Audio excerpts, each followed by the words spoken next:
নতুন গাছে কাকরুল ধরেছে, এখন কাকরুলটা উঠায় নিব।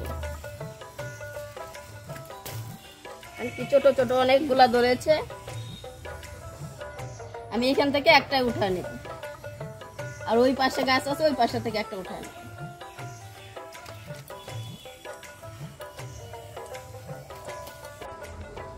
নমস্কার বন্ধুরা, সবিতা কুকিং ব্লগে সবাইকে স্বাগত জানাই। সবাই ভালো থাকবেন, সবাই সুস্থ থাকবেন।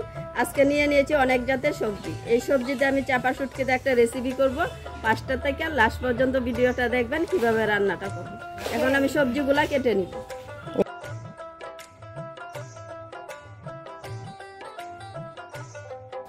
মিষ্টি কুমড়োর ডুকা, পটল, ভেন্ডি, আলু, কাকরুল, পালই শাক আর সাথে হচ্ছে বেগুন। এখন এক এক করে আমি সম্পূর্ণ সবজি কেটে নিব। দেখি শাকটা এরকম লম্বা লম্বা করে কেটে নিব। শাকগুলো অনেক মোটা মোটা।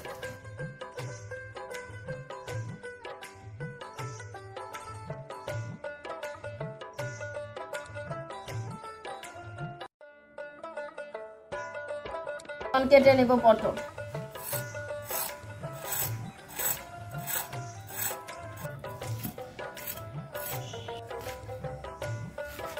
পটলটা এরকম লম্বা লম্বা করে কেটে নিয়েছি। এখন কেটে নেব কাকরুল।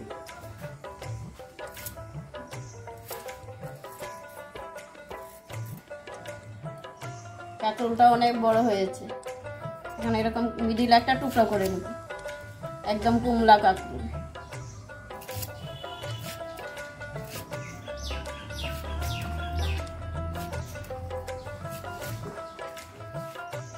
কেটে নিব বেগুন।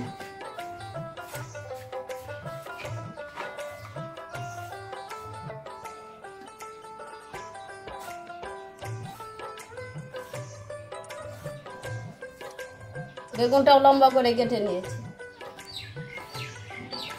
কেটে নিব এখন আলু। আলুটা 4 টুকরা করে নিব।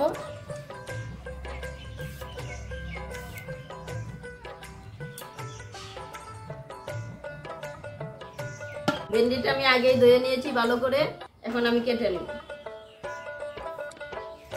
এরকম লম্বা লম্বা করে কেটে নিব।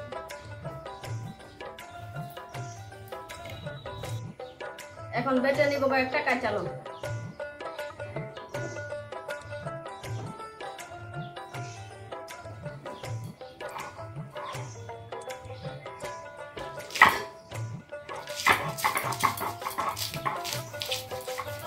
কাঁচা লঙ্কাটা বাটা হয়ে গেছে, এখন উঠায় নিব।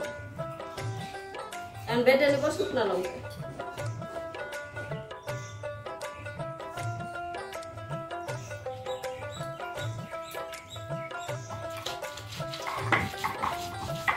বাটা হয়ে গেছে, এখন উঠায় নিব।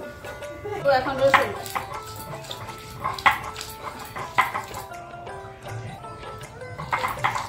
রসুনটা বাটা হয়ে গেছে, এখন উঠায় নিব।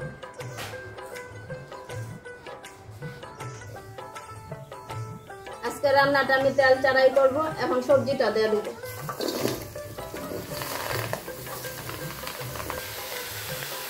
দিয়ে দিব স্বাদ মতো লবণ।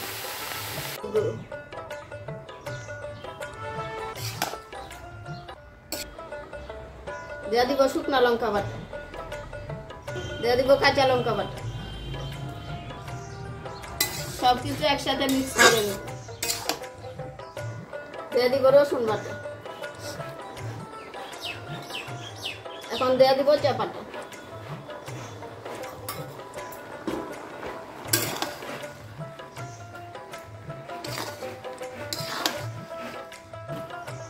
শেষে দিয়ে দিব কাঁচা লঙ্কা চিরা। চাপার তরকারিটা হয়ে গেছে, এখন নামিয়ে নিব।